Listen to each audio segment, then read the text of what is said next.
Hello and welcome to SingleSexy&Sixty. I'm your host, Julie Swartz, and I'm so glad you're with us today. Hi, and welcome to SingleSexy&Sixty. Today I am here with my friend Bonnie, who is going to co-host with me today. We are here in San Clemente, taking care of her father, her stepfather, and really enjoying our day here today. And so we're just kind of having a conversation about what that's like to kind of be part of this sandwich generation, if you want to call it that, where she's still taking care of parents, but yet has grandkids that she's not really taking care of, but she's kind of sandwiched in between there. And maybe that has something to do with what I'll let Bonnie share, that she's kind of made a decision right now that she's not looking for a partner. And I want to find out if that's maybe one reason why. So, hi, Bonnie. Hi, Julie. This is the first time I've heard of the sandwich generation was today. So you're catching me anew. Julie did explain to me what it means. And I should say that, yes, that is the main reason why I am not looking for a partner right now. My mom just passed away a few months ago, and so now I have my stepdad here, and he's got kids of his own as well that can take care of him, but I'm the nurse in the family, so I come down as often as I can to hang out and, go through memories and photos and all the fun things. And then I do have a daughter who's an adult, and she lives in Georgia. She has a family of her own, 2 small children, 3 and 1. And a very nice, supportive husband. But I go out there, I've been out there 3 times already, and they just moved in August of last year. Right. So what your life looks like from what I see is like as often as you can, you're coming down here to San Clemente from San Diego. Yes. And then you're also flying maybe once a month or once every 6 weeks out to Georgia to go see your grandkids. More like once a month. Well, that's a lot. It's a lot. And plus working, I work full time. I work more than full time because I have to be on call a lot for my job. And I also do some nurse consulting on the side as well. So I am quite busy. Yes. Quite busy. I don't necessarily have time to get into a relationship or date. And it takes a while to vet somebody to become a real structure in your life, and I do not have the time for that right now. Okay, so Bonnie, not only are you successful at your job and you're getting ready to retire and you're a great daughter and you're a great grandmother, you are also... No, I'm only a grandmother. I'm not a great grandmother. Oh, that's good. That was a play on words. Yeah, good catch. Yeah. That was a good catch. Good job. So anyways, with that, I've always looked at you and go, oh my gosh, Bonnie's so hot. Like, she really is. She's a bombshell. Her body, she takes care of herself. Would you say that, do you work at this, or is it just genetics? It's genetics because I haven't had time to work out. Yeah, I really don't. My job is very physical. Yeah. I have a physical, not pastime, but something I like to do. I have horses that live at my house. So I am cleaning up the horse poop and moving hay and doing things like that, which help, with the body. I could do a little more work, I'll be honest, but I haven't really had the time. You don't need to. Well, thank you. You do not need to. I'm very jealous of that. Another thing that I'm kind of jealous of in a way is that you let the gray grow out. It looks beautiful. Your hair looks beautiful. And I know that there's so many people that might be watching that are like, gosh, I wanted to do that, and it's scary. And so, was it something, and how did you decide to do that? I had seen it in the magazines, and I don't know if it's as popular today as it was maybe 5 years ago, but it was when all the young people were dyeing their hair gray. And I'm like, why do young people want to have gray hair? I remember that. But I remember it looked so beautiful, and I would see in magazines that people who were my age who let their hair go gray, and I just thought it was so beautiful. And so after my daughter's wedding in 2021 is when I decided to do that. So I grew it out a couple inches, and my hairdresser, with her magic of colorization and made my hair like really light blonde that she matched up to where the grays were. Yes. And so it grew out a lot easier. There wasn't such a stark line of demarcation. So, and people love it. I get more compliments on my hair now than I ever did when I colored that it. with me, yeah. So Yeah, it looks do great. it, ladies. Do it. Okay, good. Yes, good. Good advice.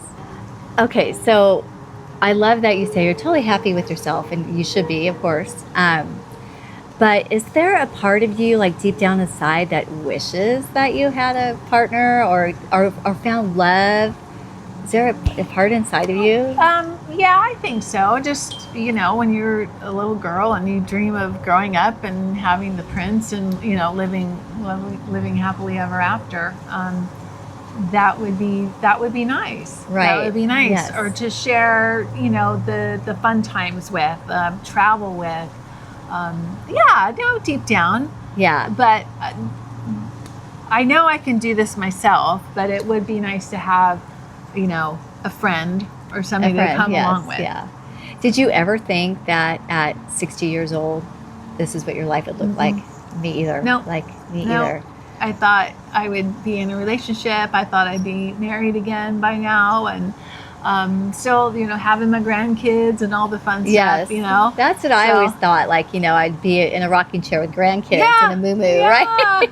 Well, that can still happen. Yeah. It can still happen. Yes. Yeah. But there's no love right now, and I love myself, and I love my family. I love my friends. Yes. And and my animals. And your animals. That's what makes me full. Right. Now. Yes. So yeah. That's good. Yeah. That's really good.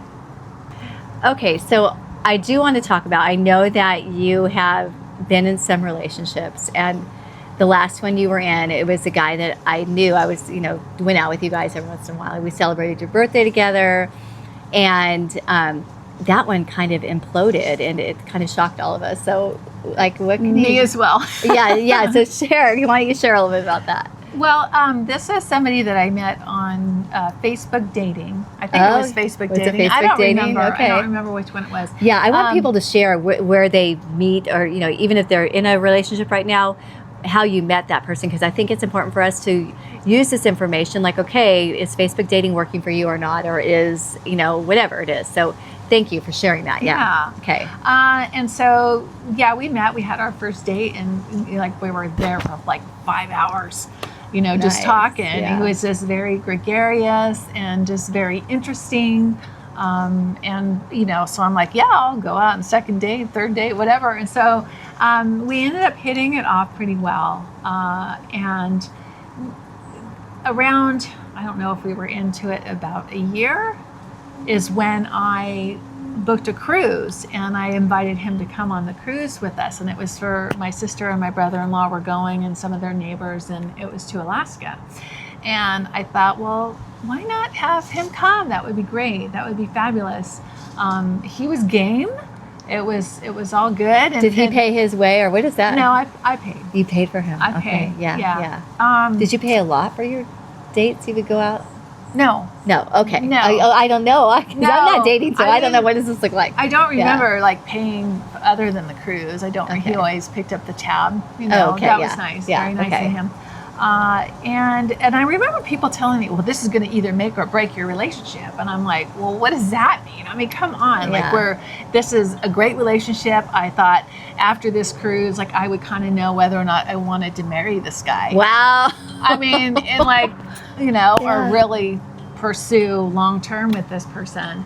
And then on the cruise, we were talking at dinner at one time, and I had said something about my past, or one of my ex-boyfriends, that I had lived with this person. And apparently that was not something he was keen about. And so after dinner, we went to one of the shows, and we were sitting in the audience. The show hadn't started yet. And I said, I noticed something was wrong. I was like, what's wrong? And he said, you're disgusting. And I'm like, what? What? I was totally surprised. That was totally out of the blue. And he was he drinking? No, not really. there was just something that I said that went against like his grain. I think he didn't like the way my marriage ended, and there was he didn't like the fact that I had lived with this person, because the person turned out to be bad way after we broke up. He turned out to be bad, and so he thought he was bad all the time I lived with him with my daughter. So this is a relationship after your marriage that you went into. Yes. Got it. Okay. Yeah. And, this person turned bad way after we broke up. Well, he didn't know that. And so he was reacting off of that. And then it just didn't quite matter how I spoke about it and how I tried to allay his suspicions or fears or whatever it was. And then I felt awfully judged. And I did not like that. I mean, my past is my past. I grew up into the person I am today because of my past. And that was how long ago? It was about 27 years ago. Oh my gosh. And ridiculous. So I was like, if you're judging me over this stuff that happened so long ago when you didn't even know me, I couldn't get over that. Right. I couldn't get over that. Yeah. And so we didn't even say goodbye. He ghosted me. Smooth. Yeah. So, but you were on the rest of the cruise with him? Like, how did that work out? For 2 days we didn't talk and I didn't see my family. And then, oh my gosh, he just kind of said, well, we need to, figure this out. And he goes, I can go home now or I can stay the rest of the cruise. Well, I should have said go home now. I should have thrown him overboard. Fact. But I didn't. I didn't. Yeah. I wanted to enjoy the rest of the cruise with my family. And so, and it was fine. It worked for the rest of the cruise. Yeah. After that, it wasn't so fabulous. Yeah. Oh, I'm sorry. Stayed with him for a while after that? Oh, a couple months. Not even a couple months. But you did. Yes, I did. Yeah. Yes, I did. Yeah. Well, and I actually went to counseling, because I felt like, am I wrong? Like, what was I wrong to tell him this, or was I wrong in my past to have this past that caused someone to be so upset about it? I lived with somebody. I didn't kill anybody. Right. I didn't hurt anybody. And it was just the judgment was so stark. But yeah, I thought, well, I went through counseling and I thought, well, I'm not going to give up on this until, I decide, I'm through with counseling. And my counselor very much, understood his point, but was very much on my side. Yeah. Well, because it's one-sided, because it's me at the counselor. It's not both of us at the counselor. Right. But I needed the validation from her. I really needed the validation from her. Yeah. And so at the point where he started ghosting me, I was waiting for him to come back from his deployment or wherever he was on. He's not in the military, but he went away. And I was waiting for him to come back, and I was going to break up with him. But he beat me to it by ghosting me. So we both kind of felt it at the same time. Yes. Yeah. Oh gosh. Ugh. Okay. So we've talked about this relationship, which kind of, was a big topic of conversation today, which I'm so glad that we had the opportunity to share this situation. And one of the goals that I want to accomplish with SingleSexy&Sixty is just to provide information that's going to be valuable to people, let people see other people's situations, like, oh yeah, I experienced that too. How did she deal with it? And how do you feel about it? So I think we've covered that, but how can we empower the SingleSexy&Sixty community with experiencing a relationship where you've been in it for a year and you think you're going to marry this person, then all of a sudden, boom. Yeah. So you went into therapy. Like, what else? How can we empower women?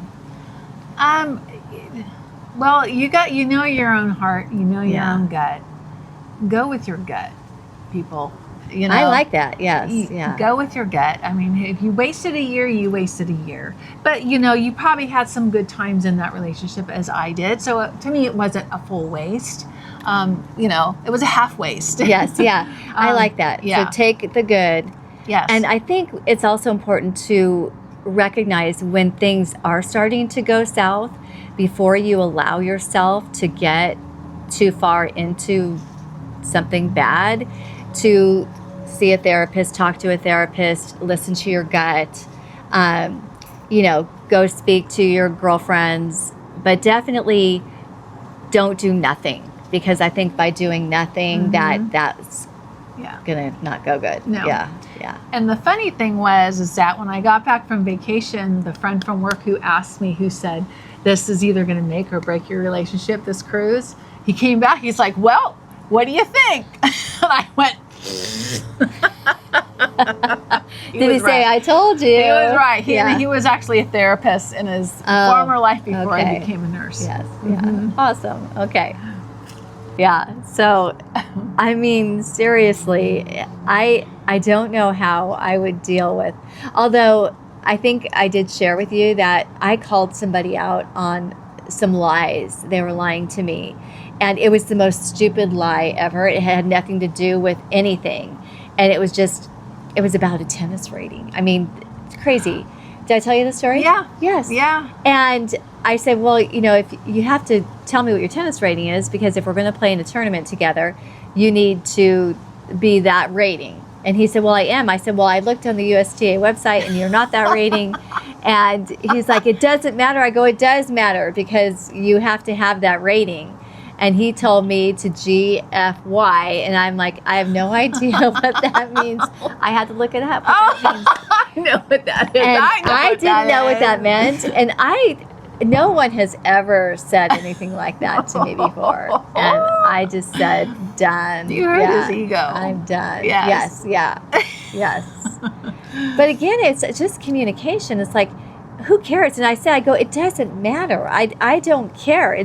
But don't lie to me and say, I am this when you're not. Yeah. I just, I think that not just men, but women have fragile egos too, right? And how we handle the egos of our partners is a sticky subject, I think, sometimes, especially if they're sensitive. And as we're older, we're new in relationships, and as we're older, we do have a lot of junk in the trunk, right? Yeah. And we're bringing that with us and trying to get through all that and become comfortable and confident in a relationship is sometimes can be difficult, I think, when we have a past. And, not just that. I think about my situation where, I've got this family that's not so healthy and it doesn't look good, and to share that with his partner, is kind of but you have to. That's that's your life. Yes, and that's part of you, and that's what comes with you.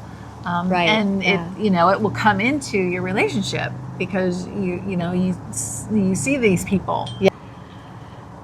So I love the fact that we were able just to have an open conversation and just talk about everything. And me too. I do hope that there's something that we said today that is going to impact somebody in a good way. So I really am thankful. So thank you all for signing in with us today. Thank you, Bonnie, for taking me on this wonderful day in San Clemente and sharing this beautiful view with me.